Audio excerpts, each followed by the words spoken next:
You're good, Joe. Yeah. That'll be a take for what it's worth. Yeah. I think sounds great though. That video was a lot of fun, and I'd like to say a thing or two about it. First, I'd like to talk about Joel, and secondly, I'd like to talk about the Puerto Rican Cuatro.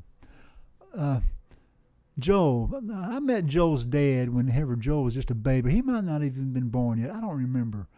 But I met Eric at the Sam Fest. It was a folk jam that was put on by Peggy Carter here in town. It was a real popular event. They did it every year. It was a lot of fun. And I'd see him at those and played a little bit with him. Didn't really know him, just played on a couple of occasions with him.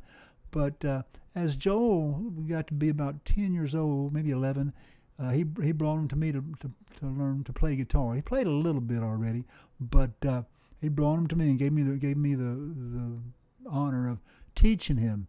I always say that Joel was the perfect storm. Number one was he practiced like nobody. He's always practicing. I mean, it was amazing how much he would practice, and he was a sponge. I remember when in class, he'd be sitting and I'd be teaching him, and he'd be looking around and I'd get a little bit frustrated because I thought I wasn't paying attention. He'd be looking at the wall, looking at the pictures on the wall and stuff, and I'd be talking to him, and then I'd say, "Do you got that?" And he'd just, whatever I showed him, he'd just rip it off. He was like a, he would just memorize stuff just like that. So he was paying attention. He just didn't look like he was. But like I say, he was the perfect storm. Not only did he practice hard and have a really good mind, but his parents. I've never met anybody that was more supportive of their kids than him. And then there's parents. I mean, they were so supportive of him. Would do anything for him, and also his schools, they really took him under his wing. He took music in the public school system here in Spring, and all the teachers kind of took him under the wing and did a lot for him. So there was a lot went into it. He had a lot of opportunities because of the parents, but he was also he worked real hard, and now he's a graduate from the North Texas music masters in music and so forth.